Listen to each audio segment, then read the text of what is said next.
Y todo el resto con la cámara apagada y el micrófono apagado, por favor. Incluso yo también voy a apagar el micrófono.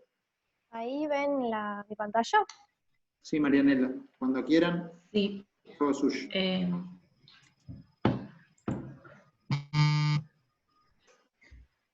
Marian, te solicito el control de la pantalla.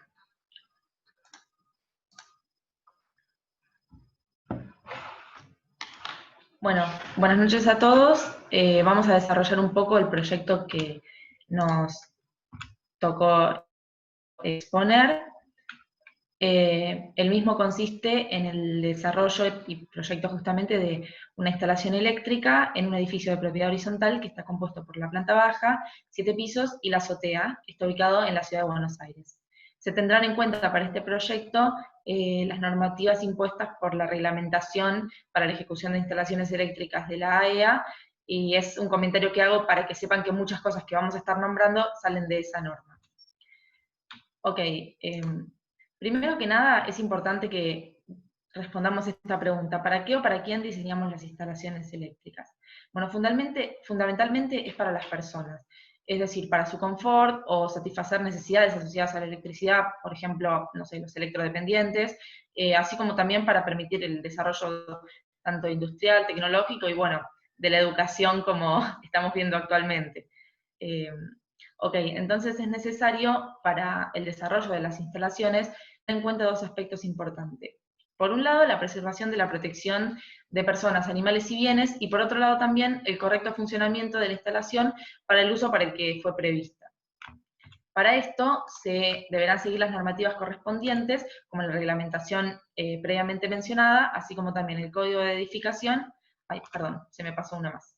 El código de edificación y la normativa IRAM de materiales, ya que todos los materiales que componen la instalación deben estar normalizados y en algunos casos también certificados. Ok, ahora, ¿cuáles son los riesgos de las instalaciones eléctricas? Desde el punto de vista de los daños que le pueden ocasionar a las personas, Marian, si podés pasarme las diapositivas porque está un poquito lento esto. Perdón, sigo. Desde el punto de vista de los daños que se le pueden ocasionar a las personas, si una persona tiene contacto con una parte eléctrica puesta en tensión, pueden ocurrir, de acuerdo a la corriente que haya, un simple cosquilleo hasta incluso llegar a un paro cardíaco, que está ocasionado por lo que se conoce como fibrilación ventricular, que es como un aumento, no sé, no soy médica, pero aumenta la frecuencia cardíaca, los latidos, y bueno, se puede llegar a producir la muerte. Para que más o menos tengamos una noción de qué intensidad de corriente estamos hablando, en torno a 1000 mA es lo que se conoce como nuestro umbral de percepción, que es este cosquilleo que podemos sentir, y a medida que se va aumentando la intensidad, pueden ir ocurriendo distintos efectos, como los que conocemos como la contracción de brazos, problemas respiratorios, también aumento de la presión arterial, llegando hacia los 30 mA, 25-30, ese es como nuestro límite de tolerancia, a partir del cual, si se sigue incrementando la intensidad de corriente, ocurrirá la fibrilación ventricular, que es lo que mencionaba anteriormente, también quemaduras, marcas visibles, inconsciencia, y bueno, finalmente hasta un paro cardíaco e incluso la muerte. Esto es ya a una intensidad de corriente de más o menos 200 mA o un poquito más. Análogamente, también hay riesgos para las cosas, ya que todo efecto eléctrico va a generar un desprendimiento de calor que puede causar incendios o también explosiones. Bueno, ahora esto que voy a decir ya se comentó en la teórica, pero lo repetimos muy rápidamente porque es algo inherente al desarrollo de nuestro TP, así que lo paso muy rapidito, pero se los comento. Una de las fallas es la sobrecarga, que se provoca por circulación de corriente superior a la nominal, o también por falla de aislación entre cables, y se debe proveer para la misma dispositivos para interrumpir la circulación de corriente. Otra falla son los cortocircuitos, que se provocan por fallas en la aislación, lo que conocemos como cables pelados, o también por la elevación abrupta de la intensidad de corriente y del grado de temperatura. Esta falla no solo afecta a la instalación, sino también a las personas, entonces es necesario proveer dispositivos que corten la circulación de corriente de forma inmediata. Otras fallas son los contactos a masa, en la cual, bueno, las masas son como las partes metálicas de la instalación, y cuando falla la aislación, y por ejemplo un cable toca una parte metálica, se eleva la intensidad, y para poder prever o resolver este problema se debe vincular las masas a tierra. Y bueno, también obviamente proveer una buena aislación. Por último, tenemos el circuito abierto. Acá hay como una fotito meramente ilustrativa de un cable cortado que está simbolizando que cuando el cable se corta, el circuito pierde continuidad. Ahora bien, ¿cuáles son las medidas de protección para establecer la seguridad? Esto se va a definir en detalle posteriormente, pero lo menciono medio rapidito.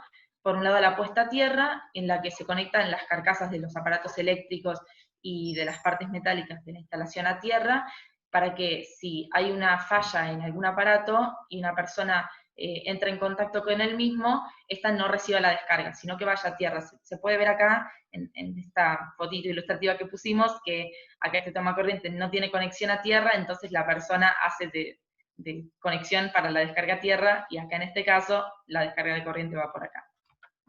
Bueno, también otra medida para la seguridad de las personas es el interruptor diferencial, más conocido como disyuntor, en el cual cuando una persona toca la masa, la misma recibirá una descarga, y por lo tanto se produce una diferencia de corriente entre las espiras del interruptor que lo abre, impidiendo así que la persona quede electrocutada. Bueno, el disyuntor también tiene un botoncito que se llama test, creo, si no me acuerdo mal, que es como para probar cada tanto que funcione, ya que es muy importante que no falle cuando tenga que justamente accionarse.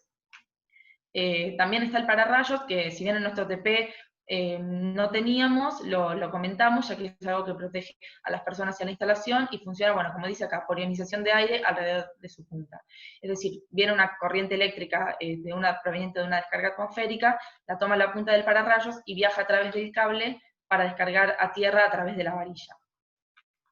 El disyuntor lo usamos en todos los tableros generales y también seccionales, y en baños o lugares similares que tengan bañeras de hidromasaje. Y la puesta a tierra, bueno, la conexión de puesta a tierra tiene que estar en todos los tomas corrientes.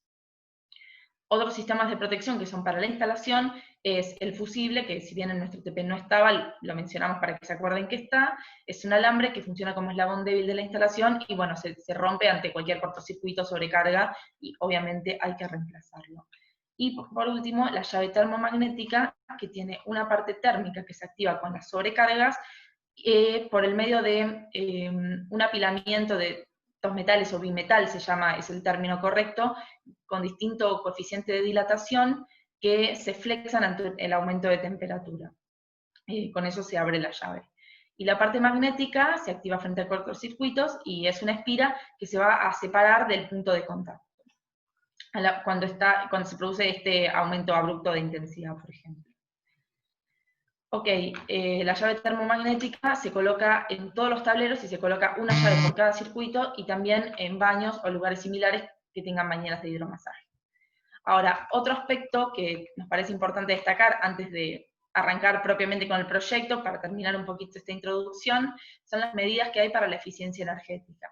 Por un lado, la primera medida ya se mencionó en la teórica, pero nos parece importante resaltarla de todas formas, y es el ahorro en el transporte y distribución. Para entregar una potencia determinada se hace en alta tensión, porque al entregar un mayor voltaje se deberá utilizar una menor intensidad de corriente, y por lo tanto las pérdidas por efecto Joule van a ser menores. Por otro lado, también como voltaje es igual a intensidad por resistencia, si yo quiero tener un mayor voltaje y una menor intensidad, debo aumentar la resistencia. ¿Cómo se hace? Disminuyendo la sección del conductor, que también trae aparejado un menor costo económico. Otras medidas son el ahorro por, bueno, como dice acá, características de las instalaciones, es decir, equipos que puedan detectar el nivel de iluminación natural, o también la presencia de personas, por ejemplo. En nuestro TP lo utilizamos eso, sobre todo en zonas comunes como los palieres, accesos y escaleras, cosa de que seguramente si alguno vive en edificios se dará cuenta que muchas veces en los pasillos la luz no está prendida, y la tienen que prender con una llavecita que como que no se corre de lado, pero bueno. Los conductores ya los mencioné, y también el ahorro de energía se puede dar por aparatos eficientes, como la utilización de lámparas LED, motores y accionamientos eficientes, sobre todo en nuestro caso también en bombas elevadoras, o si hay sistemas de calefacción y aire acondicionado para las ventilaciones. Y por último, también se debe analizar el consumo energético de los equipos. Esto que ven acá al lado es una etiqueta energética, probablemente la habrán visto en sus heladeras o aire acondicionados, y ordena los equipos de acuerdo al índice de eficiencia energética de cada uno. Este índice es la relación entre la potencia eléctrica del dispositivo y el consumo del mismo en un periodo de 1 hora. Se ordena de mayor eficiente con la letra A y el color verde, hacia la letra G y el color rojo. Bueno, esto fue un poquito una introducción, ahora voy a dejar a mis compañeros que sigan con la explicación más profunda del TP, de los dimensionamientos y cálculos, así que les dejo el mando acá, chicos, para que sigamos.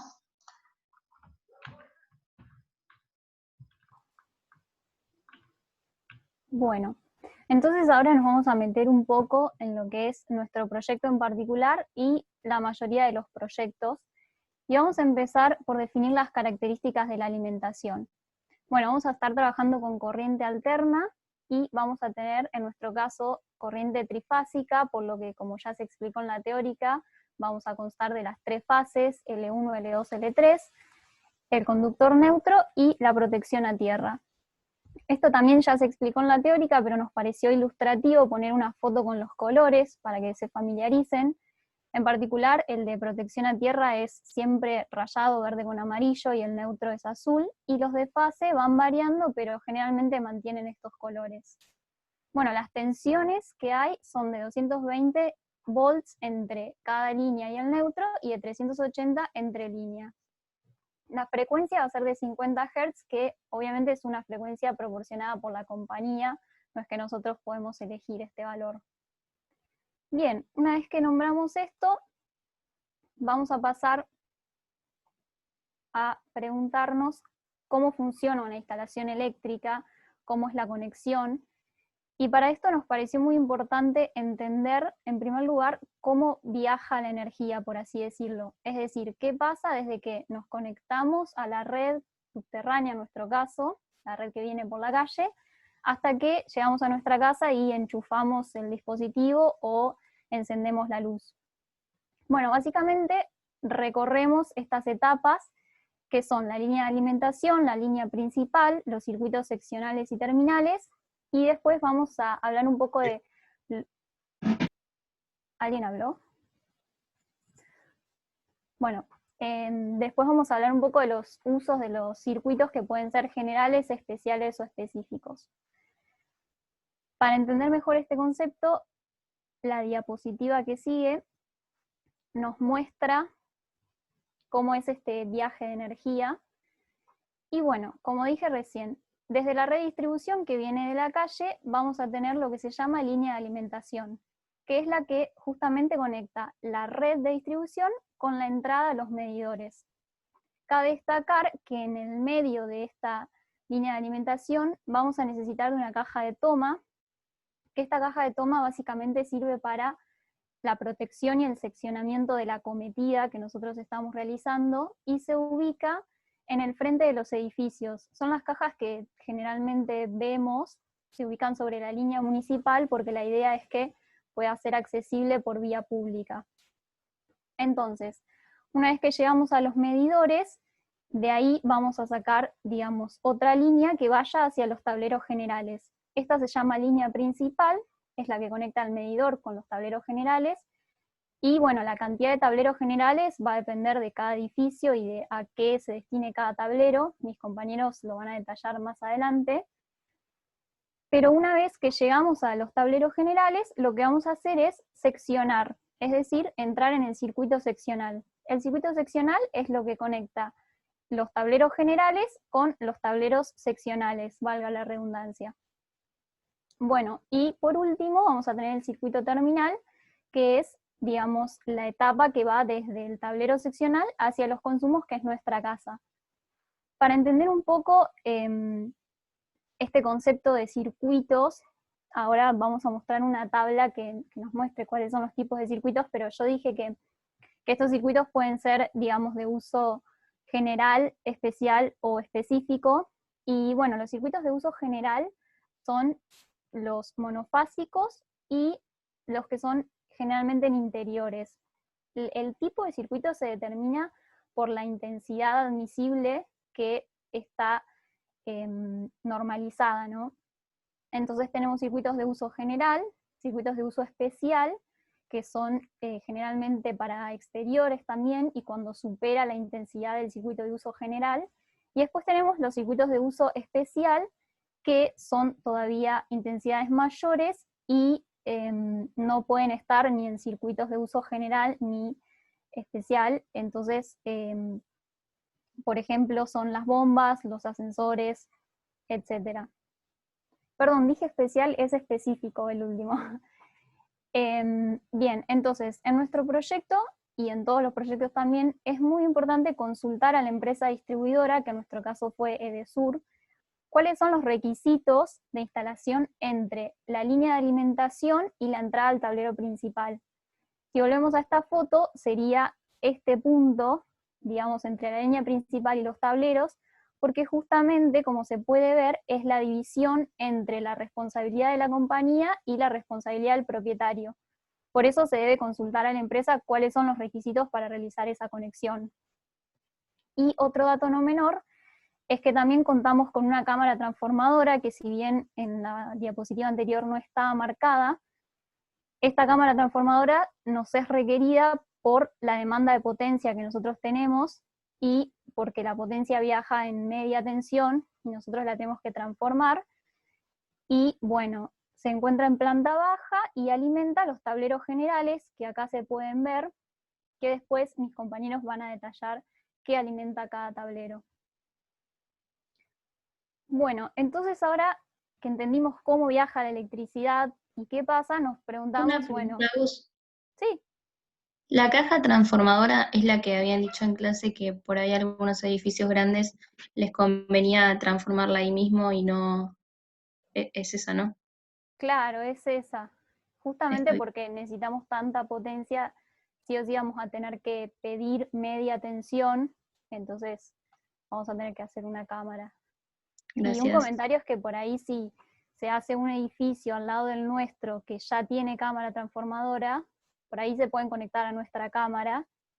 Y bueno, la presencia de esta cámara no es algo que podemos elegir, sino que la compañía nos obliga a que la pongamos. Ok, Pero bueno, gracias. de nada. Bueno, entonces ahora nos preguntamos cómo se diseña una instalación.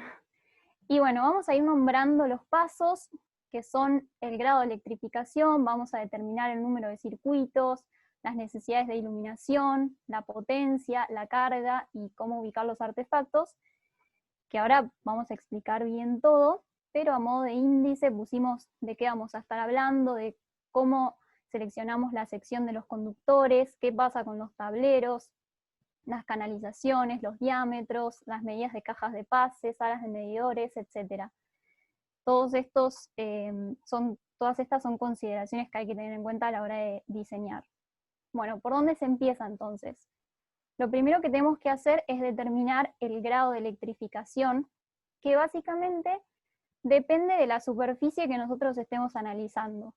Algo muy importante es que la superficie es de cada local unitario, es decir, de cada departamento en nuestro caso, no es que es la superficie de todo el edificio, sino que se analiza por local unitario. Entonces, computamos la superficie, que se computa como, bueno, la superficie cubierta más el 50% de la semicubierta, y a partir de esta tablita que nos da la norma, determinamos el grado de electrificación, que puede ser mínimo, medio, elevado o superior. Básicamente depende de la superficie.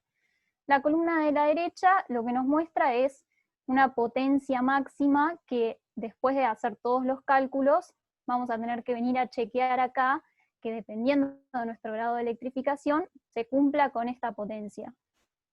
Pero bueno, en primer lugar, según la superficie determinamos el grado de electrificación.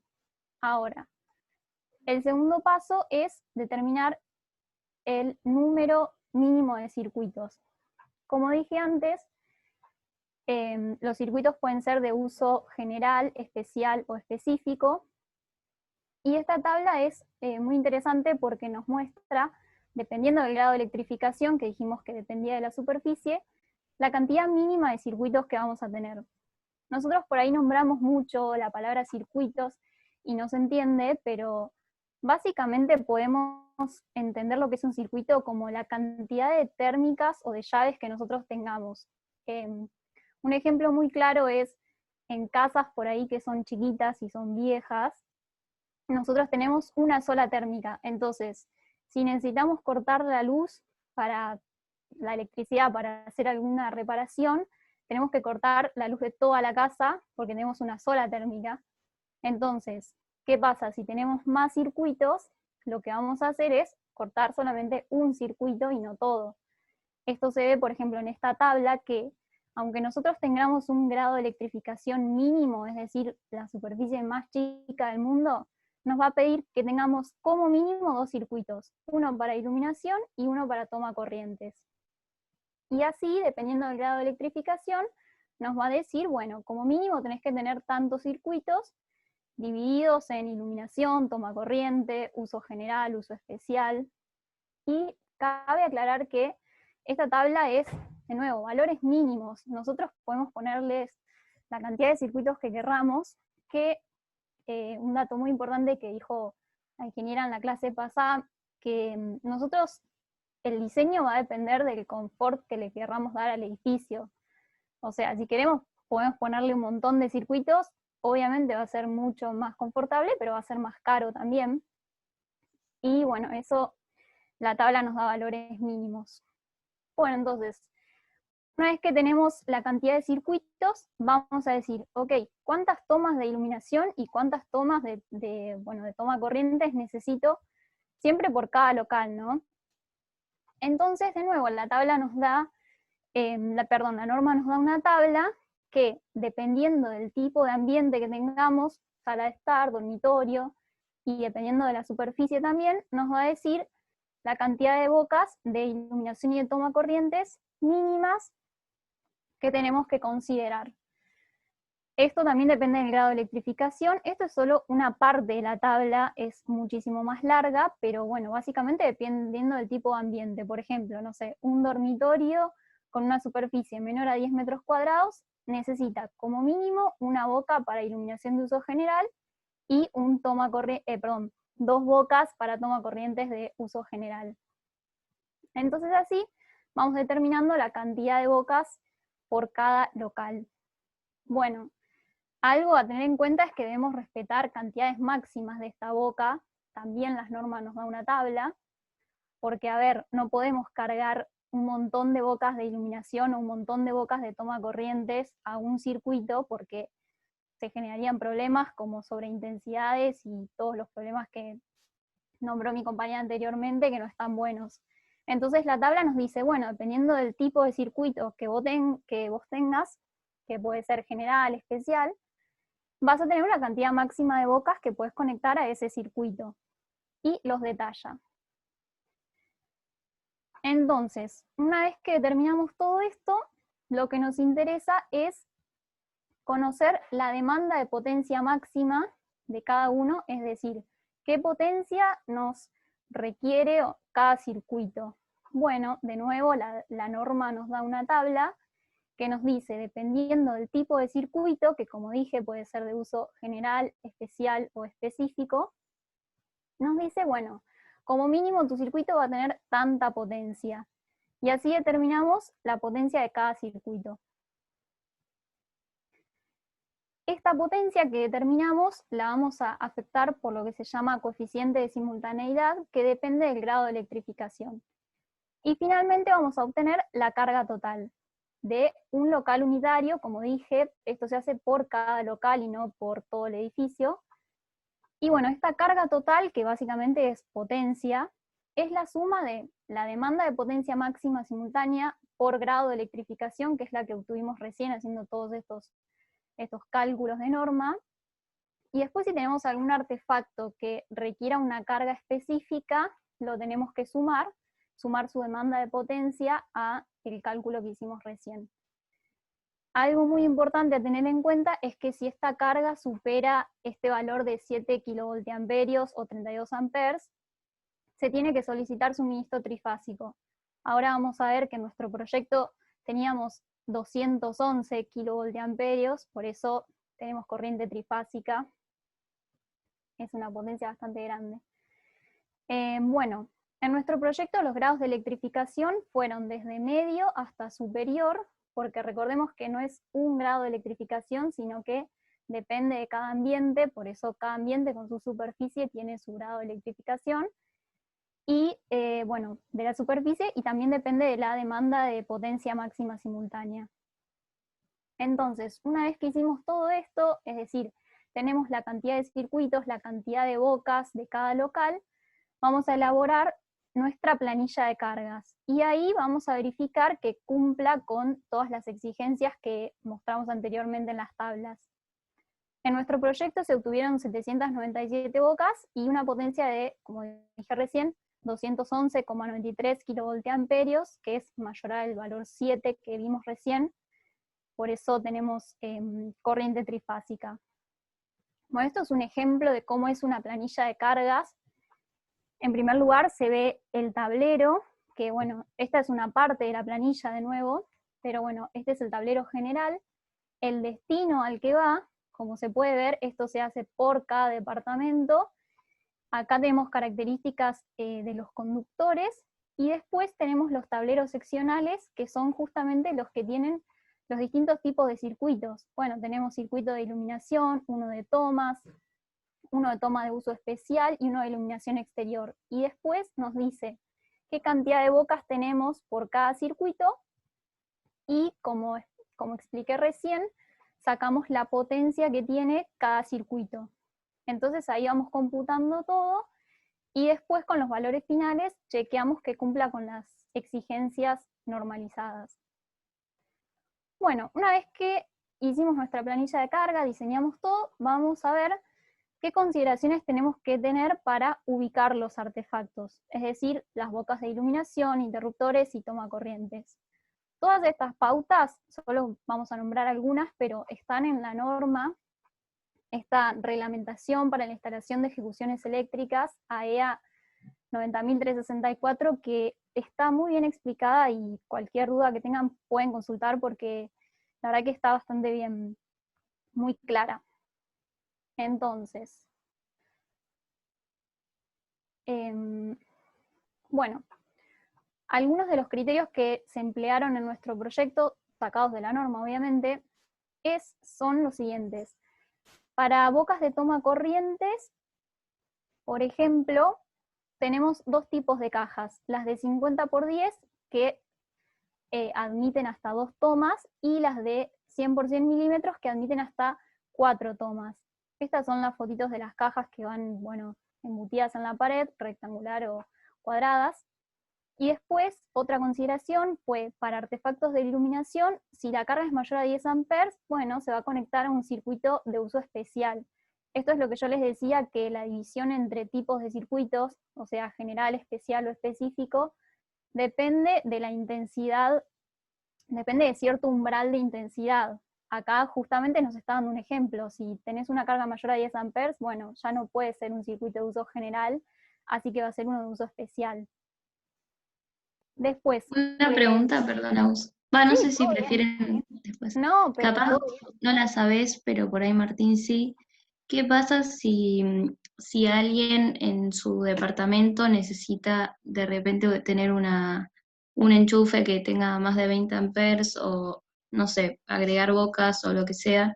Aunque bueno, si agregas bocas no creo que llegues al máximo, pero por ejemplo eso, llama a un electricista y le pone un enchufe de 20 amperes. ¿Cómo afecta eso al edificio, a la instalación? O sea, si lo podés conectar, ¿decís? ¿Quién habló?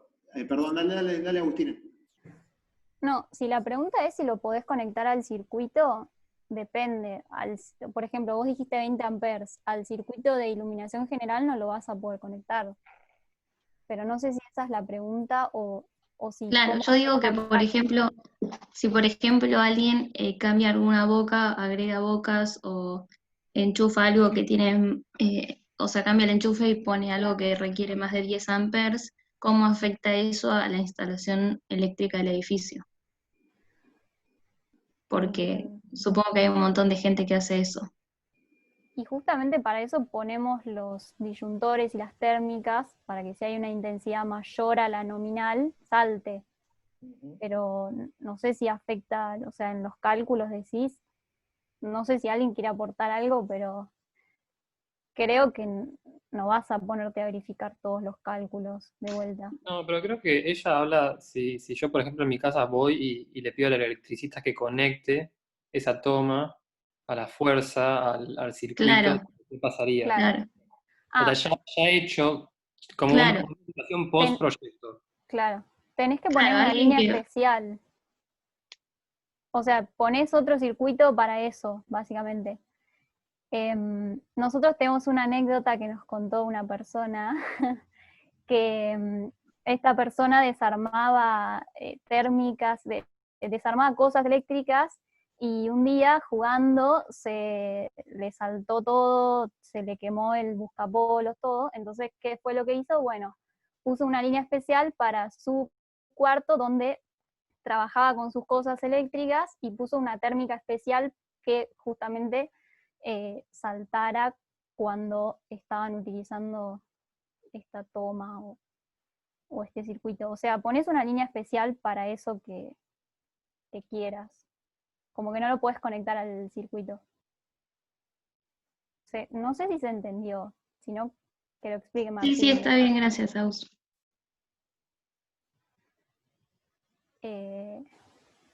Bueno, o sea, vas desde el tablero general con una línea especial hasta tu casa. Haces un circuito nuevo, básicamente. Es eso. Si no se entendió, igual díganme, porque la idea es que se entienda y que sepan. No, sí, sí, se entendió, gracias. De nada.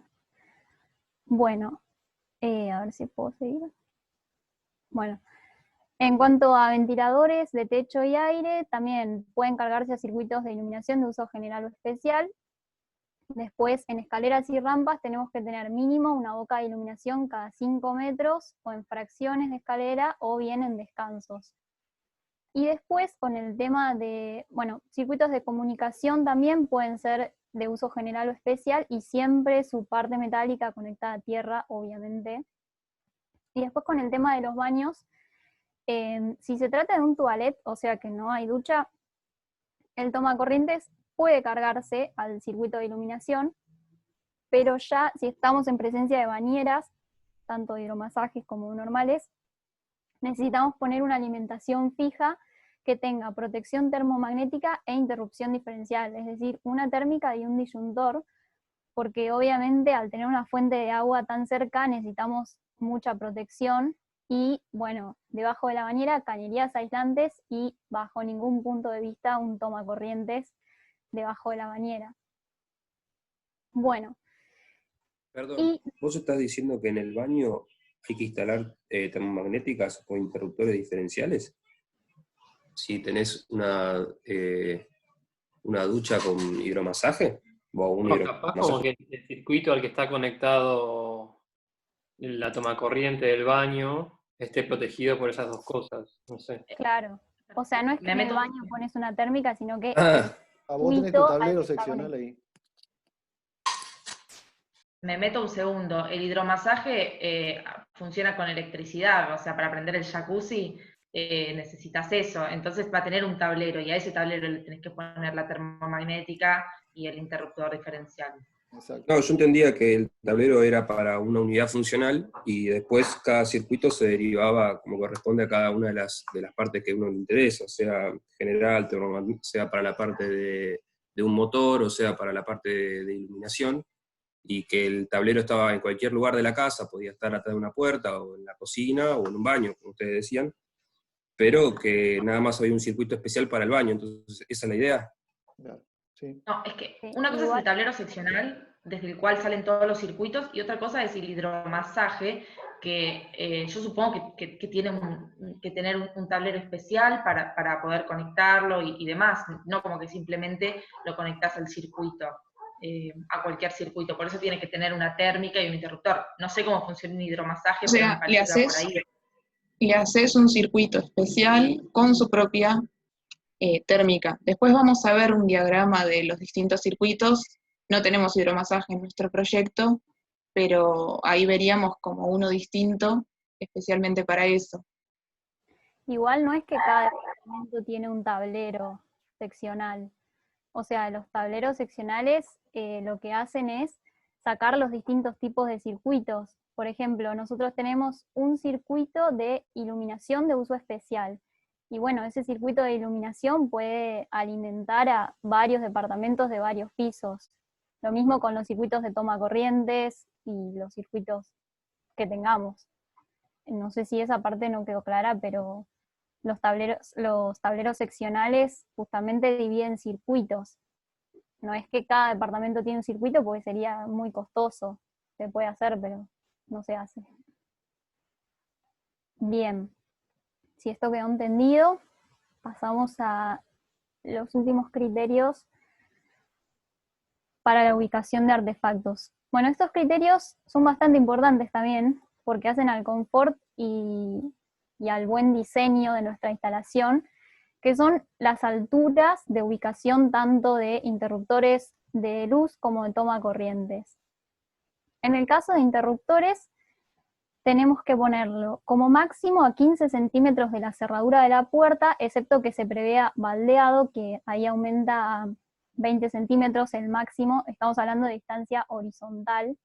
Y la idea de esto es que uno abra la puerta, meta la mano y pueda prender la luz, y que no pase como en muchos casos, seguramente les habrá pasado, que estás 5 minutos buscando el interruptor y no lo encontrás.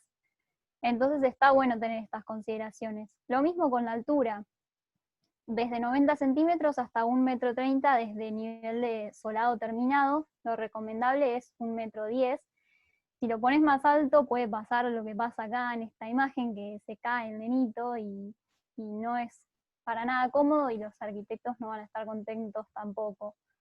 Después, los interruptores a menos de 2 metros de toda puerta de ascensor en lugares visibles. Y también en el tema de los ascensores se pueden poner estos que son con sensores de movimiento, ¿no? Que no necesariamente tiene que haber un interruptor. Y en el caso de toma corrientes, bueno, tiene que estar mínimo a 15 centímetros de solado terminado, si se puede más alto mejor, y mínimo a 10 centímetros de mesadas. Mesadas pueden ser tanto de baño como de lavadero como de cocina, y obviamente hay que respetar distancias mínimas porque hay fuentes de agua. Entonces hay que tener en cuenta esto. Y a modo ilustrativo pusimos una foto del AutoCAD de nuestro proyecto, en donde se ve la ubicación de los interruptores y vemos que se respetan estas distancias. Si bien no las vemos en corte, no vemos las alturas, pero por ejemplo, no sé, uno abre una puerta y tiene un interruptor de luz en todos los locales, y bueno, se respeta esto. Ahora vamos a seguir con la sección nominal de los conductores.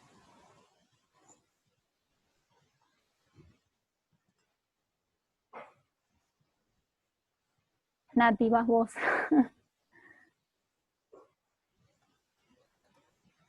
Ahí. Bueno, en lo que es conductores, el reglamento nos exige que estos sean, tanto los conductores como las canalizaciones, aisladas y no propagantes, o inífugos, si se quiere. Como vimos en la parte de incendio, lo que no queremos es que estas instalaciones sean las que lleven las llamas por todo el edificio. Entonces exige este tipo de material. Además se le exige una tensión nominal mínima de 450 de tensión de fase o de 750 de tensión de línea.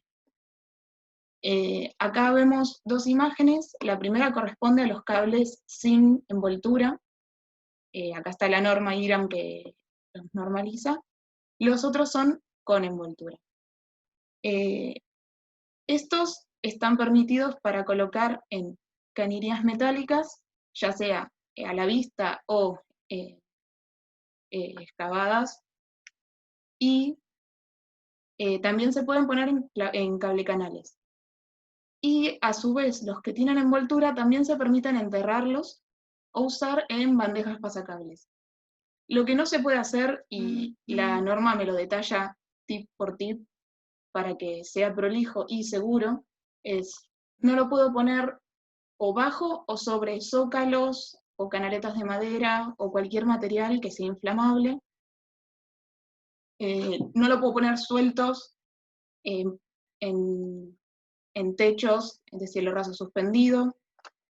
O no los puedo directamente empotrar en la pared los cables sueltos, tienen que tener estos conductos.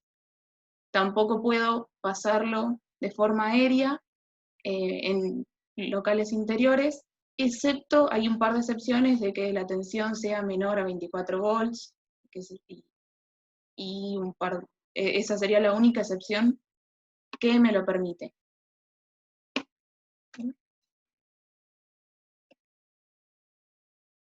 Acá vemos. Después, el dimensionamiento de la sección que yo use va a depender de la intensidad de corriente máxima admisible y de la caída de tensión. Acá vemos los valores mínimos que están reglamentados. En nuestro circuito se usó para todo lo que es iluminación 1,5 y los tomacorrientes están hechos con 2,5. Y todo cañería de acero liviano. Ahora vamos a hacer un par de cálculos y de verificaciones que se tienen que hacer. Como ya hablamos, puede haber fallas por sobrecarga o por cortocircuito. Entonces, estas verificaciones, que son 4, se van a hacer para asegurarnos la protección de todos estos conductores.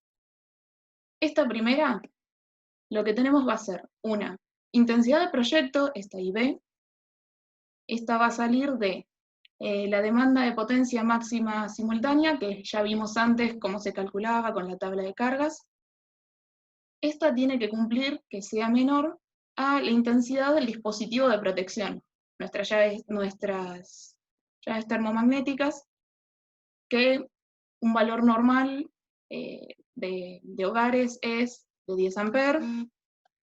Cuando veamos en unas diapositivas más la foto del tablero seccional, también tenemos otras de 16 o de 20 amperes.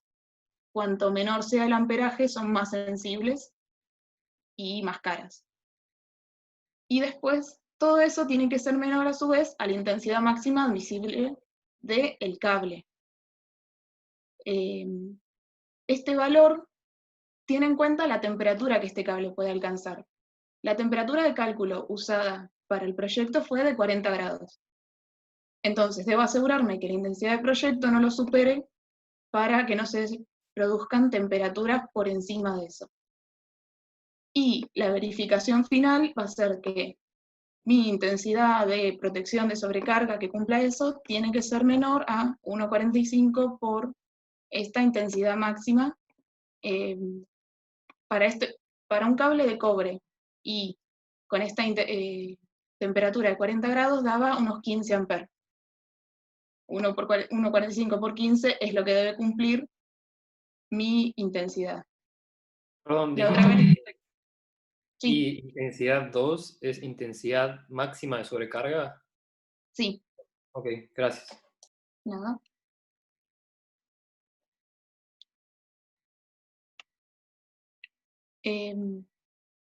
Después, la segunda es máxima exigencia térmica. Esto tiene que ver con cortocircuitos de corriente máxima, que sería bien cerca de los bornes del tablero. Lo que acá está actuando, bueno, esa es la sección del cable, que es lo que yo todo este tiempo estoy verificando. En este caso, si lo despejo y me da un valor mayor, voy a tener que adoptar ese. Este valor que vemos acá es la máxima energía específica pasante aguas abajo del conductor. Este valor en realidad me lo debería dar el fabricante, yo no lo debería dimensionar. Pero la norma que usamos nos da una idea de estos valores en función del tipo de protección que tengo. Porque para todos estos problemas yo no pretendo que el cable actúe solo. Siempre tengo la protección, ya sea la térmica o el disyuntor. Y lo que acá pretendo es que teniendo una cierta térmica, me corte cuando tenga un cortocircuito con corriente máxima. Y este valor K tiene en cuenta la resistividad, un coeficiente de temperatura y la capacidad térmica del conductor. El nuestro, por ejemplo, el que usamos, era un valor de 115. Y bueno, si me verifica esto, la sección adoptada la puedo conservar. El siguiente es al revés, es corriente mínima de cortocircuito. Con esto lo que me quiero asegurar es que en el caso de que se produzca un cortocircuito, pero bien alejado de la protección, que va a ser el mínimo posible, yo quiero que la protección se active y no se me deterioren los conductores. Entonces, en el punto más alejado voy a tener que verificar estas distancias. Lo que me da el reglamento es distancias máximas que puedo tener, ya sea de un tablero a otro, en lo que sería el circuito seccional que vimos antes, o del tablero seccional del departamento hasta la boca de iluminación, de toma corriente que tenga. Y el último es de caída de tensión. Lo que acá se me exige es que en los circuitos de iluminación y toma corrientes sea un 3%, y cuando hay motores involucrados se me permite un 5% en régimen y un 15% en el arranque. Acá vemos una tabla que nos da unos valores, también podría hacer el cálculo, el reglamento me da una expresión un poco complicada. Esta tabla tiene en cuenta que el coseno de phi, que ya algo vimos, ese valor es de 0,80. Si no fuera ese valor, tengo que usar la expresión y calcularlo en función de la longitud, porque voy a tener obviamente que tomar de nuevo el punto más alejado y con la potencia máxima que tenía, con la que estoy trabajando. Y acá tengo un par de valores como para tener una idea, en función de la sección, la caída que voy a tener. Acá está el tablero que vengo hablando hace rato. Acá vemos que el tablero tiene un disyuntor y una térmica por circuito. Mi compañera había mencionado que mínimo voy a tener que tener 2, iluminación y toma. Después, ya si por el grado de electrificación tengo una superficie mayor, la siguiente, de grado medio, exige 3. Los puedo combinar de distintas formas. En este caso, por confort, por comodidad, se usaron 4. Tengo uno para uso especial y una iluminación exterior porque tengo como un balconcito. Perdón, te hago una pregunta. Si acá tuviéramos, por ejemplo, un baño que tiene un hidromasaje, ¿qué habría? ¿Un C5, por ejemplo, que sea para eso? Yo entiendo que sí, que tendrías acá un C5 con estos valores que ven acá, 16, 20, son las térmicas. Ven que el de iluminación es de 10 amperes. Los otros son un poco más altos. No sé para hidromasaje qué valor de térmica iría, pero tendría acá uno que se dedique exclusivamente a eso, cosa de que si hay un problema en ese baño, esta térmica salta, y el resto del edificio no. Tal vez sería un valor más sensible por cuidado de la persona. La verdad que no, el valor en sí no lo sé, pero iría acá uno más. El disyuntor es general. Eso del valor de la térmica, perdón Nati, pero no sé si lo entienden bien, pero justamente a menor intensidad, es decir, a menor amperaje, la térmica es más sensible. Entonces, cuando pasa una corriente más chica, salta la térmica. Por eso ella siempre menciona que este valor de térmica, al ser más chico, es mejor porque protege más. Y respecto a lo de las instalaciones de bañeras, se llama instalación fija. Por eso tiene que tener un circuito especial. Perdón, y acá también le podemos contestar a Sofi, que decía de agregar una térmica más o un circuito más. Tendría que también estar acá y habría que contemplarlo. Si lo hacen así como hacen algunos que dicen, bueno, yo vengo y te lo pongo, en algún momento los cables no van a soportar y se va a prender fuego. No es ir y alegremente agregar circuitos y térmicas como uno quiere. O va a saltar la térmica y no voy a poder hacer que funcione lo que quiero. Claro, porque imagínate, después esto llega al medidor y se prenden fuego los cables. Van a venir y van a decir, bueno, tiene que venir un matriculado. El matriculado, cuando vea que hay cosas de más, va a pedir un nuevo certificado de conformidad y va a haber que adaptar todo, y eso va a ser caro. Claro. Bueno, igual hay un montón de gente que no tiene ni idea y hace cualquier cosa en la casa. Claro, Sí, sí, claro, acá pero estamos hablando de cumplir con los de reglamentos cómo se y tiene que hacerlo hacer. medianamente Claro. prolijo. Perdón, esto es muy diferente a lo que suele suceder en casas, ¿verdad? Porque yo veo acá que hay como todo un circuito para iluminación, todo un circuito para tomas, después hay uno especial. Si hubiera un hidromasaje, habría un circuito para el hidromasaje. Yo, por Sí. ejemplo, vivo en casa y tengo 2 o 3 sectores que imagino que deben ser cada sector un circuito, y por ejemplo, uno es cocina y comedor. Entonces, salta cocina y comedor Pero, y salta tanto la luz como las tomas de cocina-comedor. Pero me queda perdón, garage y dormitorio. el departamento este, la iluminación abarca a todos los locales, no es por local. Claro, Y bueno, además, Tomás, lo mismo, es a todos los locales que estén involucrados en ese departamento. Entonces, por departamento tenés un tablero, toda la iluminación va uno, todas las tomas va uno. En teoría, aunque sea una casa, debería ser mínimo 2. El resto ya es o por superficie que te lo exija, o por que te conviene tenerlo separado por X motivo. Es el ejemplo que yo di de la casa chiquita también. Por ahí las casas viejas no tenían idea de esto y tenían un solo circuito para todo, y ahora se exige que como mínimo haya 2, uno para iluminación y uno para toma corrientes.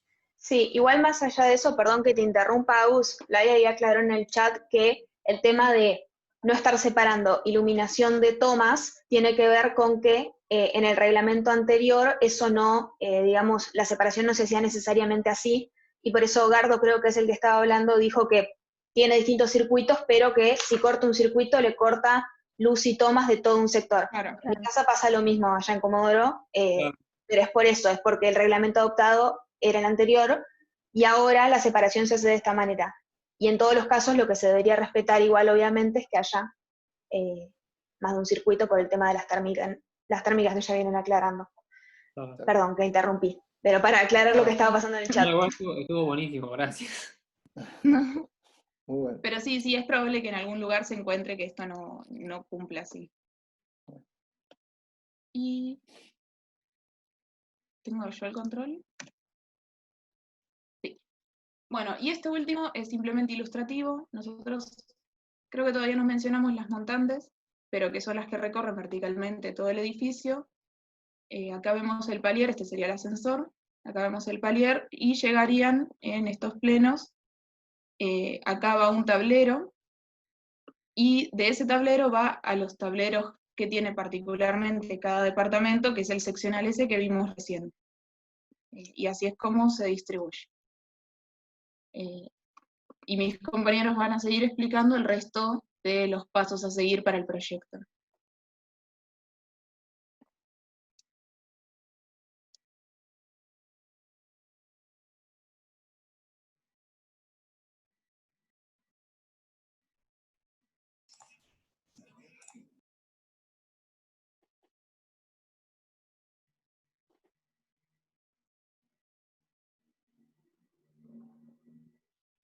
Tenés el Tenés micrófono el apagado. micrófono apagado, Gra.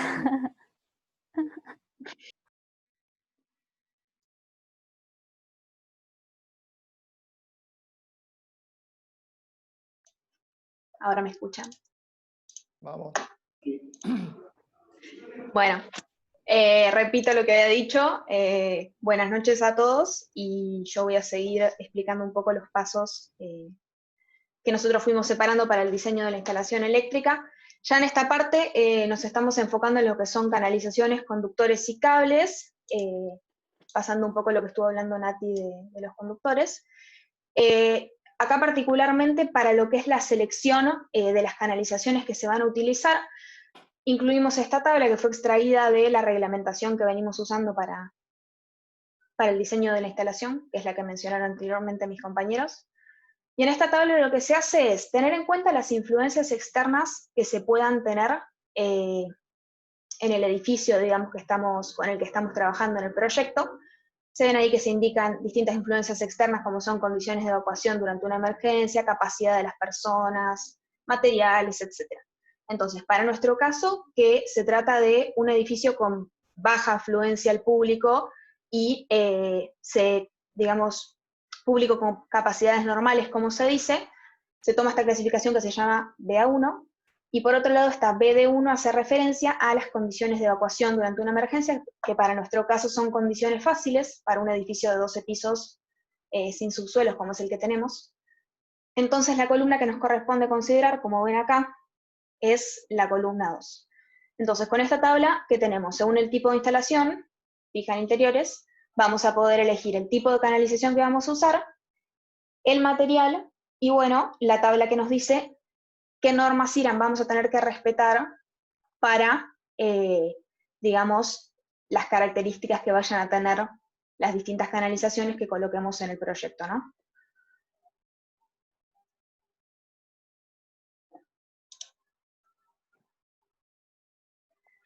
Acá un poco hablando del recorrido de esas canalizaciones, primero y principal tienen que respetar la ortogonalidad de los ambientes, es decir, que su dirección tiene que ser paralela a las aristas de los locales.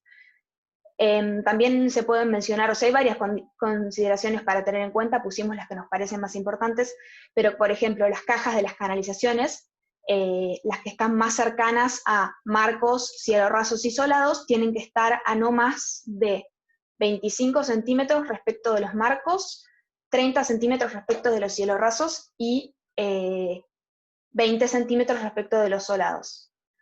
Y bueno, también aclaramos que máximo puede haber 3 curvas entre bocas o entre cajas. Particularmente para las canalizaciones embutidas con cañerías metálicas, se tiene que tener en cuenta una protección para lo que puede ser agresiones mecánicas que sufran las mismas, ¿no? Es necesario que estén protegidas. Y acá tenemos 3 opciones distintas. La primera, que es la que se trataría de cumplir, es que la parte más externa de esta canalización no esté a menos de 55 milímetros de las superficies terminadas. Si esto por algún motivo no se cumple, pasamos a alguna de las otras 2 opciones. Una sería hacer una protección con una barrera de acero que no puede tener espesor menor a 1,4 milímetros, que bueno, se va a interponer entre esta canalización que está a menos de 50 milímetros de la superficie terminada y la superficie, ¿no?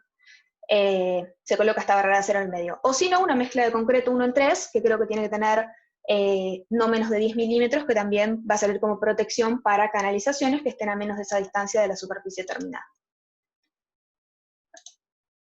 Bueno, particularmente para los conductos que se van a utilizar, todo esto son consideraciones para el diseño, ¿no? Que son importantes porque más allá de los cálculos, esto es lo que, digamos, la posición que se van a colocar todos estos componentes de la instalación eléctrica es lo que vamos a hacer. Y las uniones que se utilizan en el caso de los conductos tienen que cumplir las siguientes condiciones, ¿no? Primero, que no disminuyan la sección que tiene la canalización, que esos accesorios que se utilizan no generen discontinuidades que después nos puedan complicar el momento de tener que pasar un conductor, por ejemplo, que aseguren la protección mecánica, de nuevo, de los conductores, y obviamente que garanticen la continuidad eléctrica de todo el sistema, ¿no?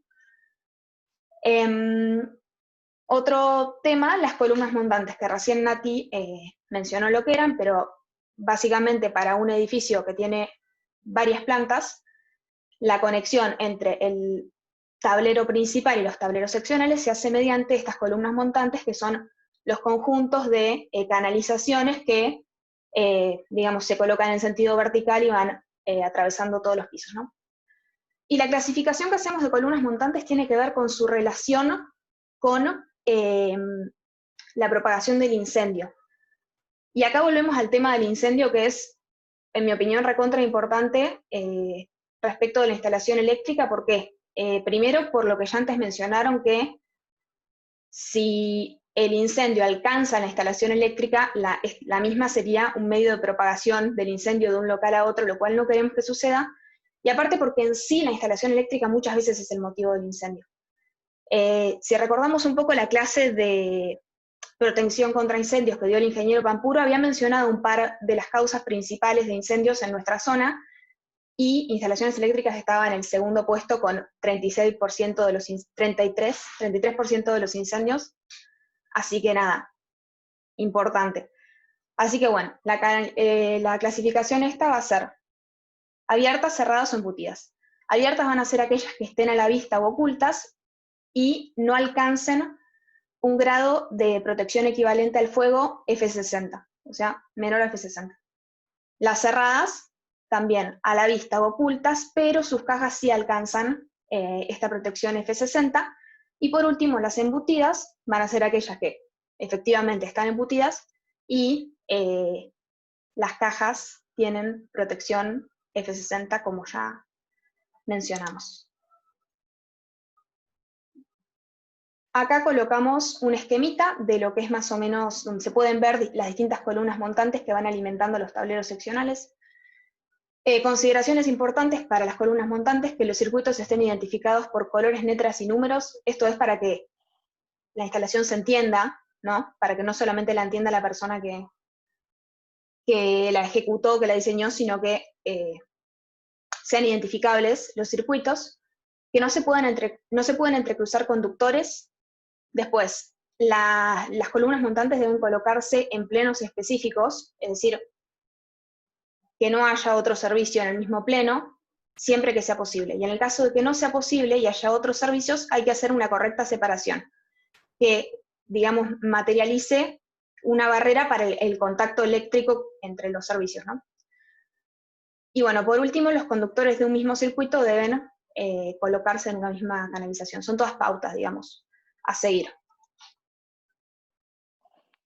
Acá hacemos una salvedad, y son una serie de sistemas que pueden coexistir, digamos, en un mismo pleno con la instalación eléctrica, pero siempre y cuando se coloquen en canalizaciones independientes. Acá, bueno, mencionamos los, digamos, distintos sistemas: sistema de corriente alterna, este es muy baja tensión, sin puesta a tierra, sistemas de señales débiles, sistema de transmisión de datos. Bueno, todos estos, si lo colocas en una canalización independiente, pueden estar en el mismo pleno.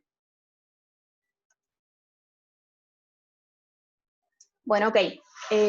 Habiendo hablado un poco de la ubicación y la distribución que tienen las canalizaciones, vamos a cómo se obtiene la sección que deben tener. Y acá hacemos una diferenciación. Por un lado, si son de sección circular, y por otro lado, si son de sección no circular, digamos, cualquier otro caso. Para el primer caso, el dimensionamiento se va a hacer según una tabla que voy a mostrar en la diapositiva que sigue.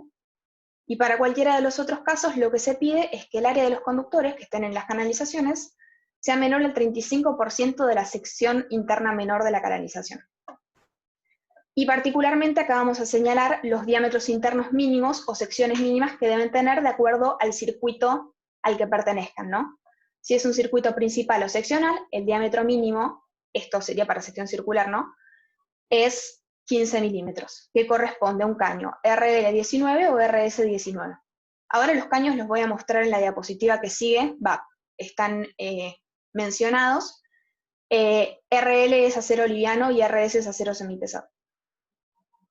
Y bueno, la sección mínima, en el caso de que no fuera sección circular, tiene que ser 200 milímetros. Lo mismo, circuitos terminales, diámetro mínimo 13, sección mínima 150 milímetros cuadrados.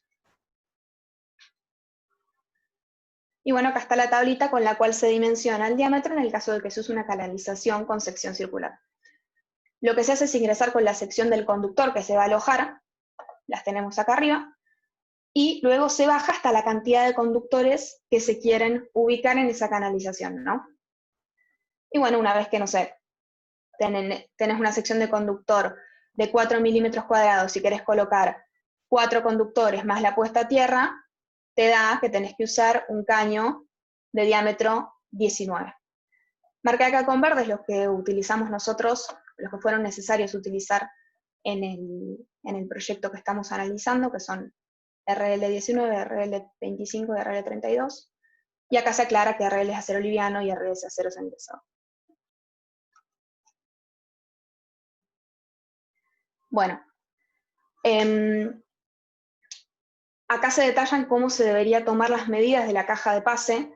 Las cajas de pase se deben colocar en tramos horizontales de canalizaciones mínimo cada 12 metros, una cada 12 metros, y en tramos verticales mínimo una cada 15 metros. ¿Esto es para qué? Para que se pueda hacer la colocación de los conductores y reemplazarlos en el caso de que fuera necesario, digamos, para poder acceder. Entonces, esta tablita también es de la reglamentación, y tenemos primero la tabla que corresponde al volumen utilizable de las distintas cajas de embutero. Para distintas cajas te dice el volumen que efectivamente es utilizable. Después, volumen ocupado por cada conductor que pasa por o deriva en una caja. De acuerdo a la sección del conductor vas a tener un volumen mínimo necesario, ocupado. Y por último, el volumen típico ocupado por dispositivos, y esto sería en el caso de que también hubiera un dispositivo, ¿no? Nos da distintos volúmenes típicos que vamos a tener que tener en cuenta al momento de seleccionar la caja que se va a utilizar, ¿no?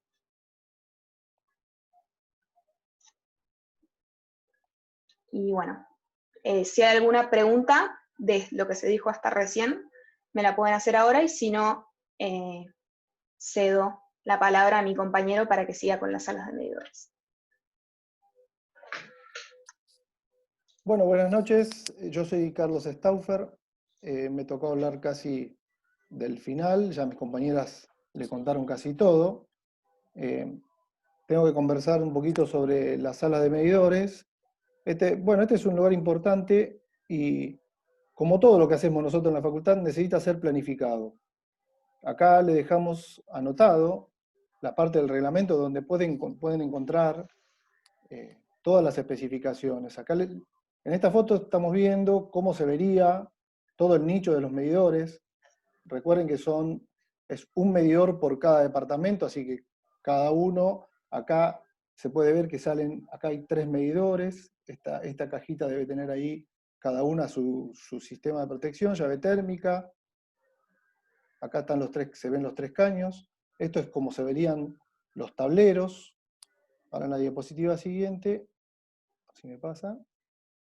No, perdón, solicitame el control de nuevo que no te lo puedo ceder. Ahí te pedí, Marian. Ahí va.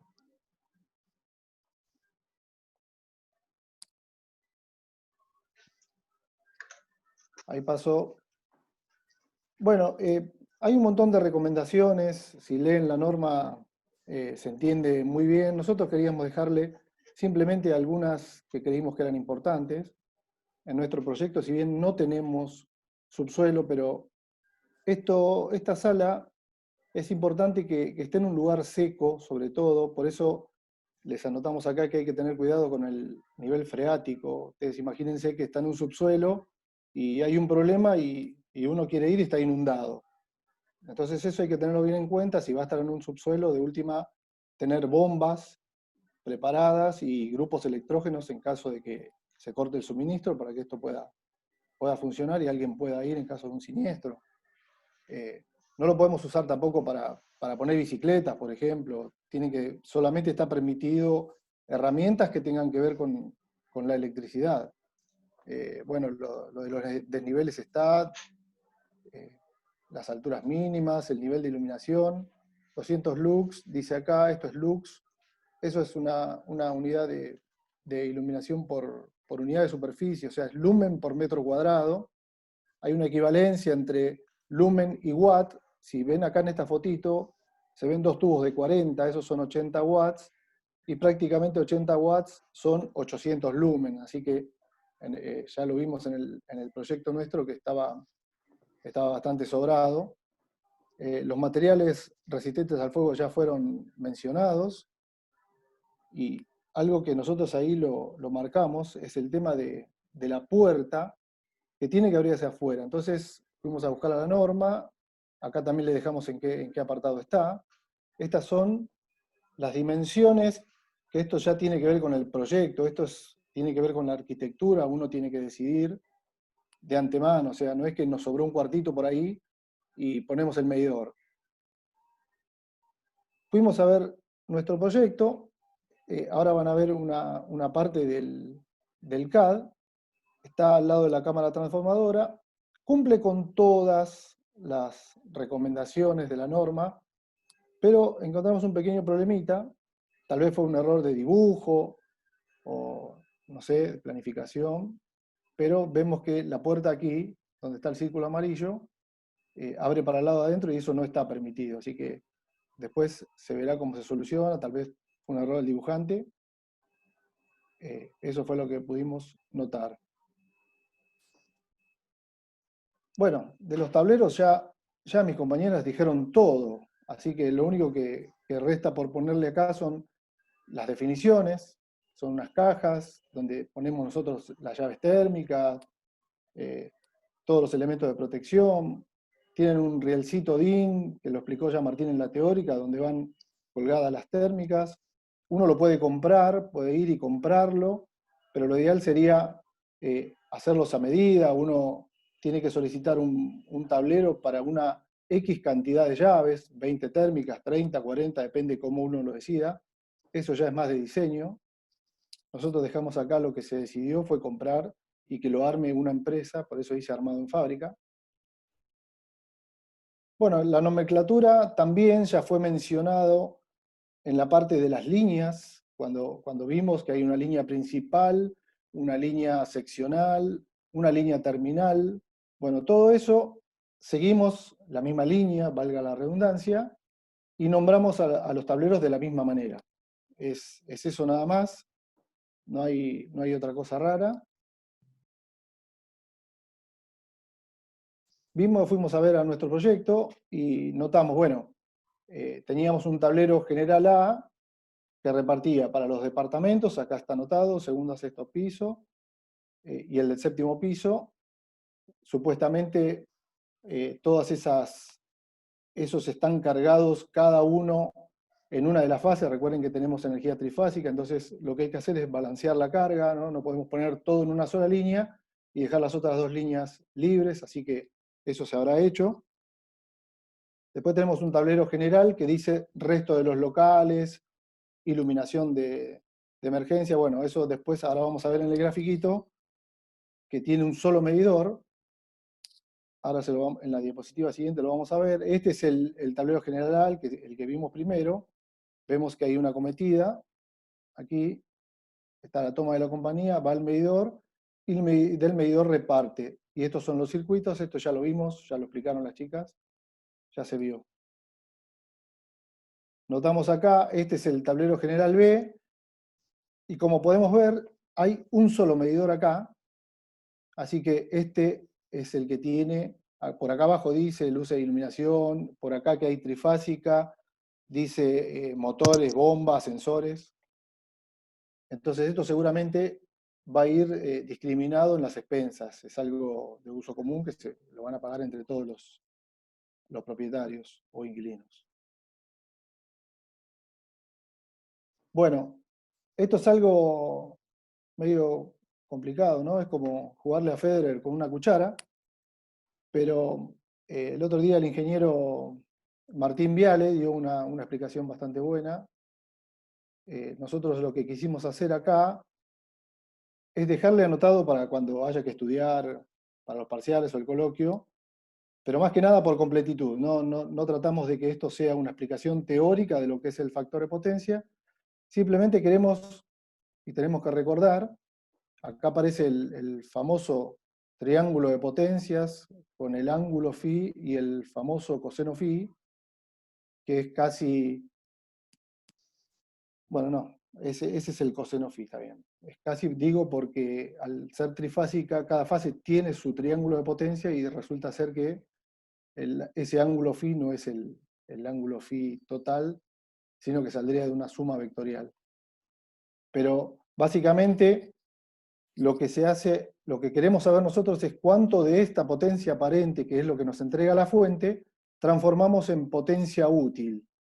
La potencia útil es la que realmente cambia de esencia, esa es la que se convierte o en luz y tiene pérdidas, y esa es la que se usa en el edificio. La potencia aparente no genera consumo, es algo que la fuente entrega, la usan los inductores y la devuelve a la fuente. Por eso necesitamos que esa potencia aparente sea chica. Nada más, eso le queremos dejar. Y el objetivo principal del factor de potencia, cuando nosotros hacemos lo que llamamos corrector del factor de potencia, es tomar menos intensidad de la red. Y eso trae aparejado beneficios. Ya mis compañeras mencionaron el tema del transporte. Cuando se transporta, si tenemos una intensidad muy grande, vamos a tener conductores muy grandes. Entonces las compañías quedan como sobredimensionadas, y la idea de ello es prácticamente, o sea, realmente es abaratar los costos, por eso se necesita corregir el factor de potencia. Acá le dejamos dicho, la instalación está compuesta por muchos elementos, todo lo útil que nosotros utilizamos es inductivo, las heladeras, microondas, lo único que creo que son resistivos puros son las lamparitas incandescentes que ya no se usan más, o alguna estufa eléctrica, esas abelitas que hay por ahí, pero todo lo demás es inductivo, o sea que una Q inductiva, ahora vamos a ver un dibujito, siempre va a aparecer. Y otra cosa que tenemos que también recordar es que el factor de potencia es algo que está impuesto por la carga. O sea, no es algo fijo que nosotros decimos, bueno, es tal el factor de potencia de esta instalación. Eso va variando, tengan en cuenta que uno cuando vive en algún lado, a veces apaga las luces, la heladera se prende, después corta, usa el microondas, lo apago, imagínense 20 o 30 departamentos, es imposible que todo eso quede fijo, o sea, va variando siempre de acuerdo a las horas. Entonces, básicamente, ya para ir terminando esto, es un bajo factor de potencia, indica que estamos consumiendo más corriente que la que necesitamos. Entonces necesitamos corregir, y corregir significa subir ese factor de potencia. Para que tengan una idea, las compañías nos piden un factor de potencia de 0,85, el coseno phi 0,85 sería en este caso, y generalmente no se suele llegar a eso, suele ser menor, supongamos 0,75. Entonces la compañía, cuando viene, de alguna manera, ellos se la arreglan, lo miden, hay unos aparatitos que se llaman cofímetros, ellos miden y mandan una carta diciendo corregir factor de potencia, pero mientras tanto imponen multas, y esas multas es plata, es mucha plata, entonces a veces es mejor hacer el trabajo de corrección de potencia. Entonces acá dejamos una listita de cuáles son los beneficios que traería. Le recalcamos básicamente las pérdidas, la reducción de pérdidas, porque fíjense que depende de la intensidad al cuadrado. Este es el efecto Joule. La caída de tensión también va a ser importante porque también depende, si bien no al cuadrado, pero depende de la intensidad. Al bajar la intensidad, bajamos la caída de tensión. Y por supuesto, ahorramos pesos, que es lo último que dice ahí abajo. Esto es, para que recuerden, todo esto ya lo vimos en Física 2. La idea de esto era mostrar cómo es el vector intensidad corriente sin corregir el factor de potencia, que es el I1. Tenemos la corriente, la intensidad IR, que es la I resistiva, que estaba en fase, recuerden, con la fuente. El IQ1, que es la corriente inductiva, reactiva inductiva que tenemos antes de corregir el factor de potencia, y vemos el Φ1. Si miran el gráfico de la derecha, cuando nosotros ponemos los capacitores o hacemos el cálculo de un banco de capacitores, eso lo que hace es introducir en la red una corriente capacitiva, que lo que va a hacer es como compensar, por eso se llama compensación, y nos va a bajar la Q inductiva. Y se ve claramente, cuando hicimos ese trabajo de vuelta en el gráfico izquierdo, cómo el vector corriente nos queda más chico, cómo se achicó el ángulo y cómo el coseno, vamos a decirle que se acerca a 1, se agrandó. Esa es la corrección del factor de potencia. Espero que haya quedado claro. Después, acá en esta foto solamente la pusimos para esta parte, esto que está acá abajo, no sé si se ve mi mouse, eso es el banco de capacitores. Son los capacitores que uno agrega para hacer la corrección. Hay que tener en cuenta también que, como dijimos que la carga o sea, no tenemos siempre el mismo consumo en el edificio, entonces el capacitor por sí solo no sabe cuándo actuar para hacer correcciones. Por eso, estos van con sistemas automáticos que detectan cuándo tiene que intervenir. Y por último, para completar, un proyecto puede hacer una compensación global, o sea, al principio, aguas arriba de la instalación, la puede hacer seccionalmente o la puede hacer directamente en cada departamento. Uno en cada departamento coloca unos capacitores y ya viene compensando directamente hacia la línea, hacia el tablero general. Eso ya es una cuestión de diseño, de costos, y bueno, eso es todo lo que se refiere a factor de potencia. Bueno, si bien mi compañera ya mencionó las posibles fallas que pueden haber en una instalación y algunas medidas de protección, yo voy a hablar un poquito más de estos dispositivos de maniobra y protección, más que nada contra los contactos directos e indirectos y las fallas a tierra, y muy brevemente sobre las fallas por sobrecorrientes. Primero, definimos qué son los contactos directos e indirectos. Bueno, un contacto directo es un contacto de la persona directamente con la parte activa del material y del equipo, que la parte activa, como dice acá abajo, son los conductores bajo tensión en servicio normal. Y los contactos indirectos es cuando la persona toca una parte no activa, pero que accidentalmente adquirió tensión. Como se ve en la foto, en la primera la persona está tocando el enchufe y en la segunda está tocando el lavarropas.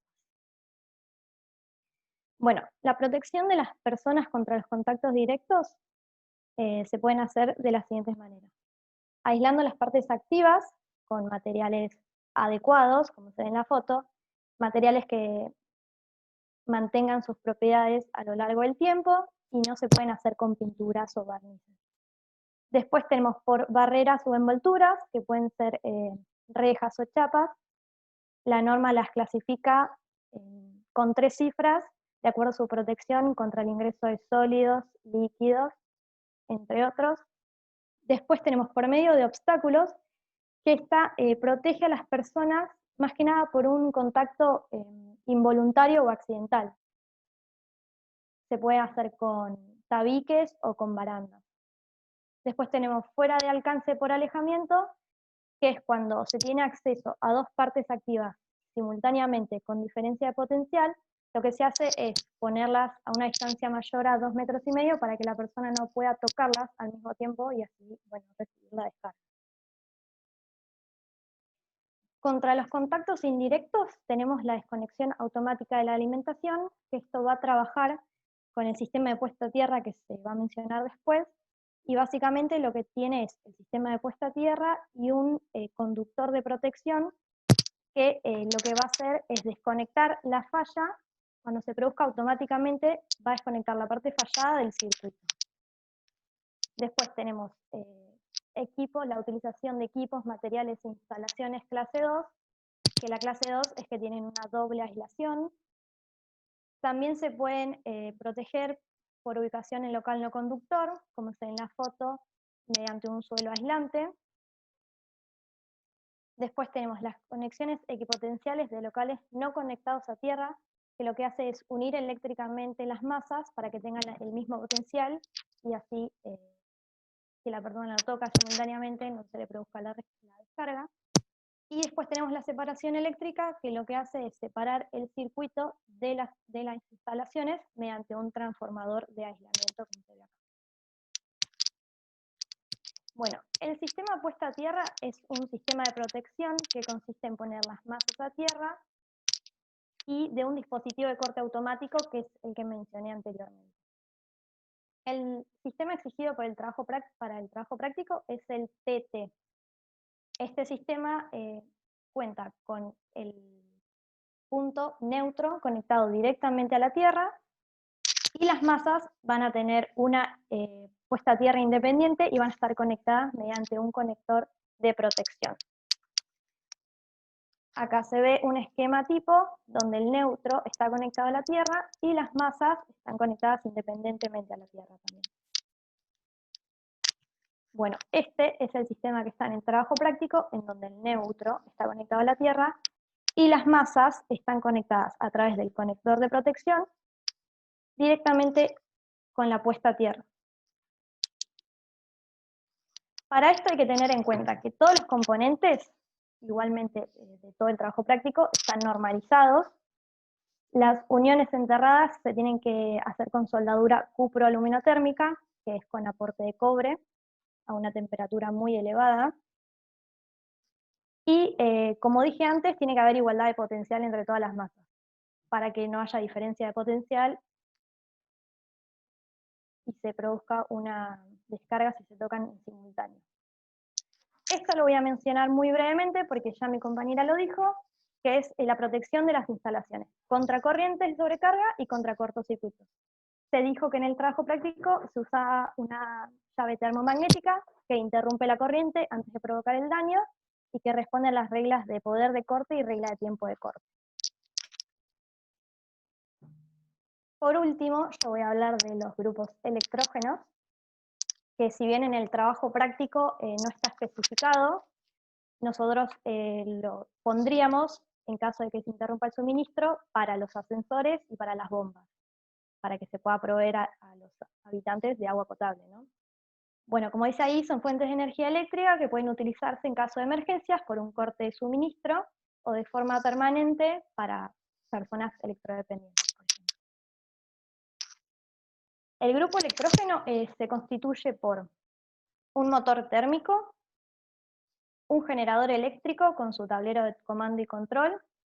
Este generador puede ser monofásico o trifásico, la tensión puede ser de 220 volts o 380, y las potencias van desde 1 kVA a 1000 kVA. Siempre se va a diseñar de acuerdo a lo que se quiera alimentar. Las características constructivas del recinto tienen que estar bien dimensionado para que la máquina entre fácilmente por la puerta, que permita un fácil acceso para el montaje y después el posterior mantenimiento. Los niveles de ruido y vibraciones tienen que cumplir con la ley de higiene y seguridad del trabajo, así como también con la iluminación, que ya había nombrado antes, que tiene que ser de 200 lux. Tiene que tener un sistema de iluminación de emergencia y tiene que haber un lugar adecuado para el almacenamiento de combustible, que generalmente es el gasoil. Acá hay una foto ilustrativa de un grupo electrógeno, y ahora mi compañero les va a comentar la iluminación de emergencia.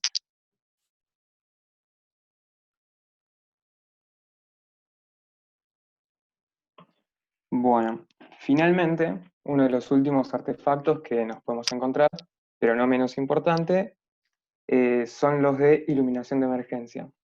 El código de edificación nos establece que en todos los medios de acceso, sean rampas, sean corredores, sean escaleras, debemos disponer de iluminación de emergencia que se active dentro de los primeros segundos desde el momento en el que tenemos el corte de servicio. Es decir, desde el momento en que todos los artefactos que están destinados a la iluminación cotidiana dejen de funcionar. Estas iluminaciones tienen que tener una fuente o fuentes que sean independientes del sistema de energía eléctrica, y se requieren dos requisitos muy importantes, que son nivel de iluminación y tiempo de funcionamiento. Para el nivel de iluminación, para todas las iluminaciones eléctricas, donde estén, se establece que a nivel del piso tengan un nivel de iluminación de 20 lux. Mientras que si estamos en escaleras, estamos en accesos de ascensores, en puertas o corredores donde tengamos algún cambio brusco de circulación, se establece que a 80 centímetros del piso tengamos 30 lux. Bien, no me está pasando la diapositiva. Ahí está. Bien, este es un ejemplo de un típico tubo de iluminación. Este sería de LED, que encontramos en las escaleras. Vemos que la fuente es una batería que es recargable y tiene autonomías mínimas de 5 y máxima de 12 horas. Decía que lo otro importante de la iluminación de emergencia es el tiempo de funcionamiento, porque tenemos que asegurar que el tiempo que dure sea el adecuado para que se produzca la evacuación completa del lugar donde están instalados. El reglamento nos indica que este tiempo no sea menor a 1 hora y media, manteniendo siempre un nivel mínimo, el nivel mínimo de iluminación exigible. Bien, una vez que tenemos toda la instalación eléctrica hecha, realizada, es importante hacer unas pruebas de funcionamiento. ¿Por qué?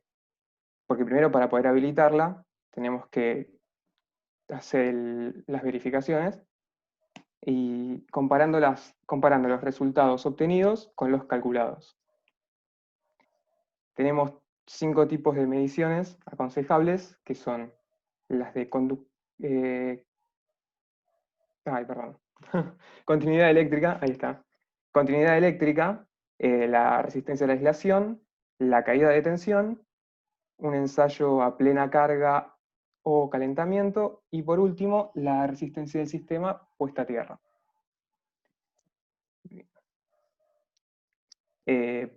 Para la continuidad eléctrica se realiza sobre los conductores activos y sobre los conductores de protección.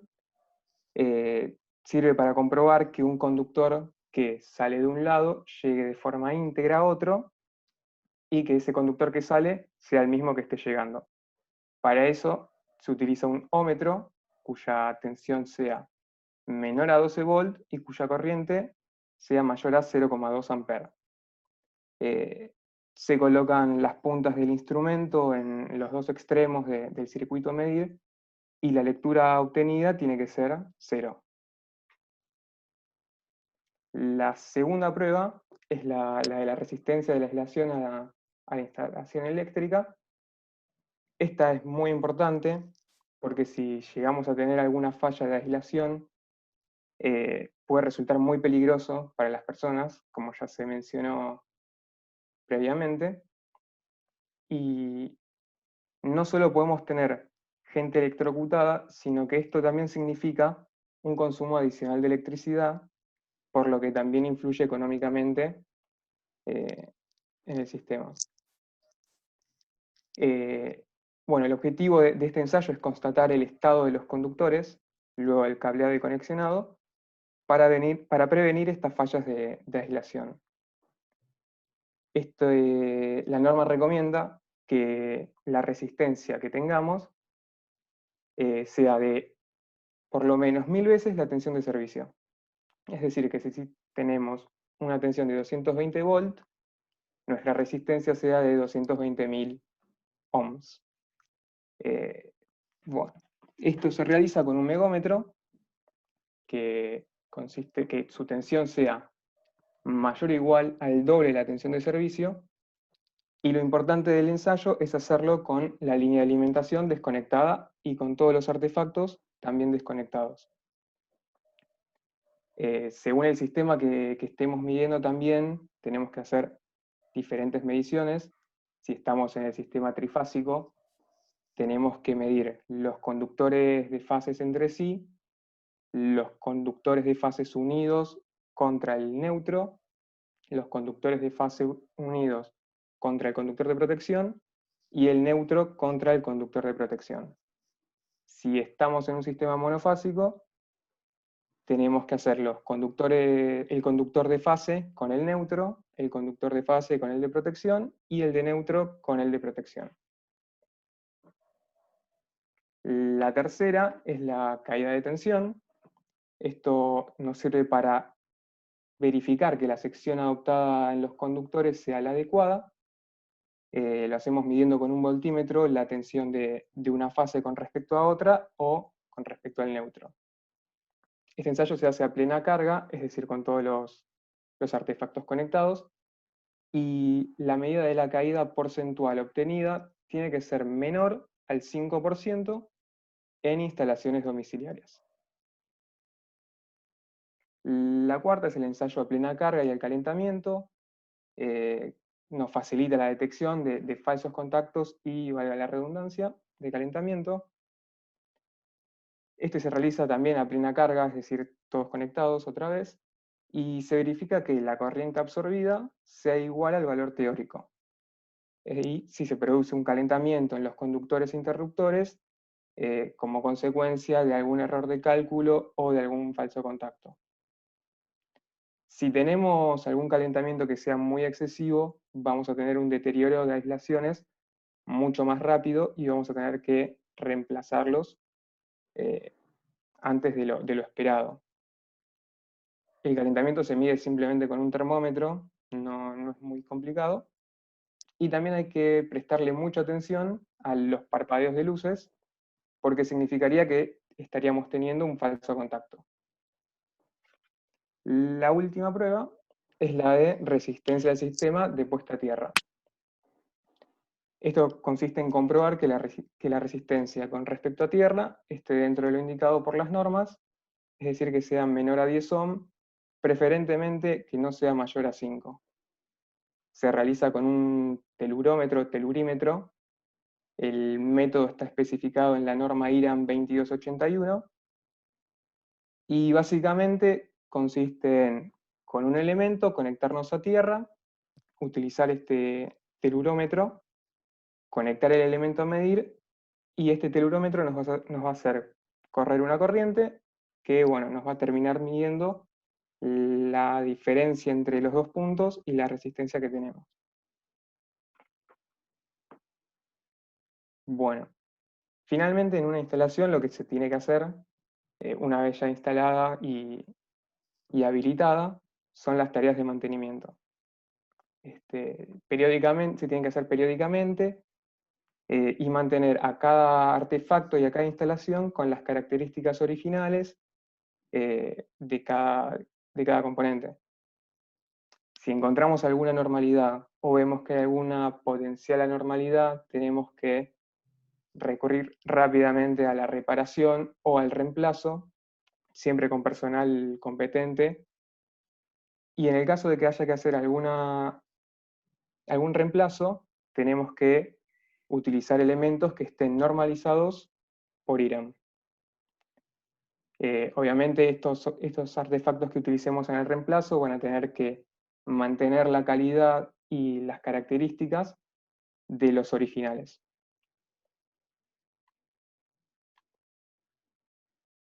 Bueno, ¿cómo se deben hacer las inspecciones periódicas? Ahí está. Estas inspecciones tienen que tener una cierta periodicidad, no pueden ser plazos mayores a 5 años, y tenemos dos grandes tipos de inspecciones, lo que son las visuales y lo que son las de medición. Para la inspección visual, como dice aquí, es un correcto conexionado de la instalación de puesta a tierra, la existencia de los tomacorrientes, de todos los tomacorrientes de la conexión, una operación mecánica correcta y el ensayo de funcionamientos de interruptores. Las mediciones ya son las que vimos antes, que son las mismas para habilitar, en este caso son 3, son las de continuidad eléctrica, resistencia a aislación y resistencia de sistema de puesta a tierra. Bueno, acá como decía, la frecuencia de las inspecciones deben efectuarse en un plazo máximo de 5 años, y finalmente las consideraciones finales que tenemos que hacer en una instalación eléctrica son que tenemos que evitar que haya una influencia entre nuestra instalación y cualquier otra que no sea eléctrica. Si cumplimos con todas las reglamentaciones y condiciones que venimos viendo, nos vamos a asegurar de cumplir esta condición. De todas maneras, tenemos que tener mucho cuidado con el tema de la instalación de gas. Tenemos que asegurar que los tableros y las bocas de salida no se encuentren a menos de 50 centímetros de las salidas y los dispositivos de maniobra de las instalaciones de gas.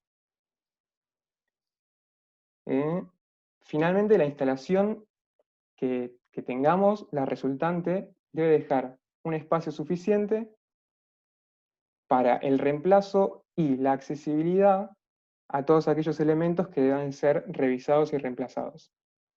Tenemos que garantizar también que haya un espacio suficiente para la prueba de inspección, de mantenimiento y, bueno, como ya dije, de reparación.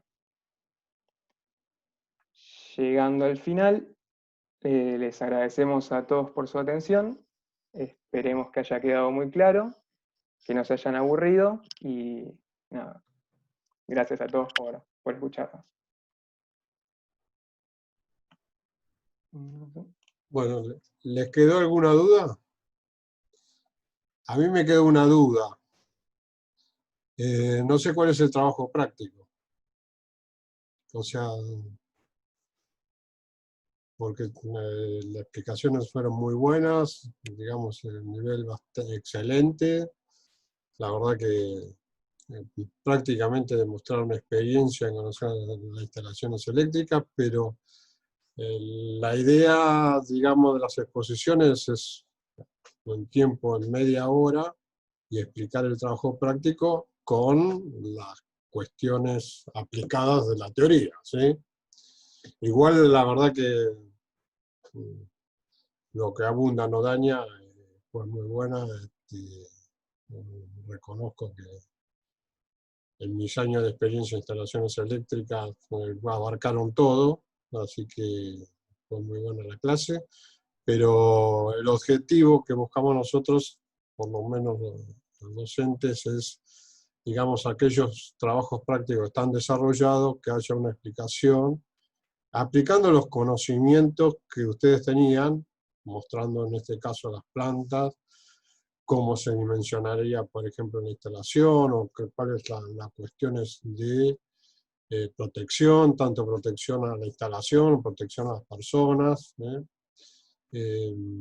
Mi opinión es que hubo demasiado contenido teórico, pero la verdad que la explicación fue excelente, muy buena, pero el objetivo que buscamos nosotros es la explicación del trabajo práctico, independientemente que se excedan en el tiempo. A mí lo que no me quedó claro es la explicación de en qué consistía el trabajo práctico, nada más. No sé, Martín. No, a mí me pareció bien, quizás se excedieron un cachito en el tiempo, pero la verdad es que demostraron saber un montón. Lo que sí, nada, concuerdo con vos, Raúl, en quizás haber sido un poco más específico con el TP y un poco menos de teoría, pero después el resto, la verdad es que me pareció bien, me pareció una buena clase. No, abarcaron toda la verdad que desde punta a punta la instalación, es decir, hasta el mantenimiento, las pruebas, los ensayos. Y me gustó también que en medio de, perdón Raúl, que en medio de la clase hasta como los alumnos tomaron el control de la materia, pareció, porque se pusieron a... Me pareció muy bueno, muy bueno. Unas ganas de decirle, tomen, acá tienen la llave el cuatrimestre que viene. La verdad que cumplimos el objetivo que buscamos también, es decir, que haya ida y vuelta con los alumnos. Y la idea de la exposición también es que ustedes frente a sus compañeros expliquen con sus palabras y qué sé yo, y lo demás pregunten, consulten dudas y en términos. Las respuestas fueron muy buenas, las preguntas fueron muy buenas. Digo, abarcar la temática fue muy buena, excelente. Lo que pasa que, bueno, el objetivo nuestro era el otro, pero bueno, han trabajado muchísimo y han expuesto muy bien. No hay algo que ustedes fíjense que no hemos intervenido.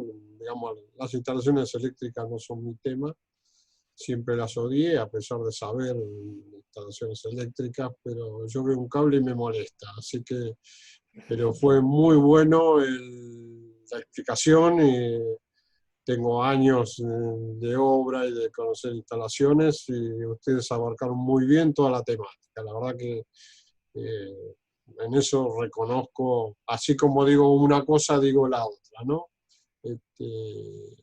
Fue muy buena. Faltó un poquito aplicarlo al TP. Si hubieran logrado ese objetivo, hubiera sido un golazo, un batacazo. Les agradezco, primero agradezco que trabajen tanto, que busquen tanta información y se preocupen, con lo cual, por lo menos a mí y a los docentes a cargo, nos deja tranquilo que, independientemente del nivel que puedan salir de la materia, se van a poder defender tranquilamente con respecto a las instalaciones. Así que eso lo digo a todos los alumnos, no, porque he visto las exposiciones y realmente las respuestas han sido satisfactorias. ¿Sí? Hay algunas cuestiones por ahí que uno conoce más y bueno, eso es experiencia, años de estar en una temática. Pienso que ustedes recién empiezan a conocer y la materia lo que abarca es simplemente los conceptos básicos. Después la materia, la IEU 2, se introduce un poquito más, pero pensemos que cada instalación, que es casi una especialización, ¿sí? Entonces, no quiere decir que no seamos capaces de especializarnos en cualquier temática. Muchos ingenieros civiles me dicen a mí, ¿tengo incumbencias en instalaciones eléctricas? Y yo le digo, sí, tenés incumbencia de hacer instalaciones eléctricas lo que vos quieras, ¿sí? Alta, media, baja. Desde el punto de vista de preparación, por ahí no puede llegar a faltar, pero conceptualmente nosotros podemos manejar, digamos, y tenemos con incumbencia y competencia, si no nos sacan a futuro, como algunas cosas pretenden, para realizarlo. Y de hecho, es decir, lo demostraron ustedes hoy en la exposición, donde abarcaron toda el tipo de instalación, ¿sí? Así que bueno, agradezco y no sé, Martín o algún otro docente quiere decir algo, este es el momento. Y si no, damos por terminado. Por mi parte, nada más. Creo que completo lo que dijo Raúl. Gracias a los chicos y a todos por la atención. Bueno, y ahora les estoy mandando lo que les prometí. Bueno, estamos por Gracias, terminado. ingeniero. Ya, perdón, Raúl, ya está en el campus el cronograma actualizado, ¿sí? Con las fechas que indicó Raúl para las dos partes del parcial, la parte práctica, la teórica, y los parcialitos que también son dos. Así que los pueden descargar de... Sí, el tema de los parcialitos, fíjense, pero bueno, va a ser, cada docente le va a decir a ustedes, pero van a tener vía campus que responder, así que estén atentos en esa fecha. La temática que le va a tocar, primero van a ser las instalaciones sanitarias, después las otras instalaciones. Es digamos, es un testeo para cada docente para saber el nivel que está el grupo que está atendiendo, ¿sí? Bueno, damos por finalizado. Gracias a todos por estar presentes y bueno, suerte en esta cuarentena. Gracias. Bueno, muchas gracias por los Muchas comentarios. gracias. Buenas noches. Muchas gracias. Buenas noches.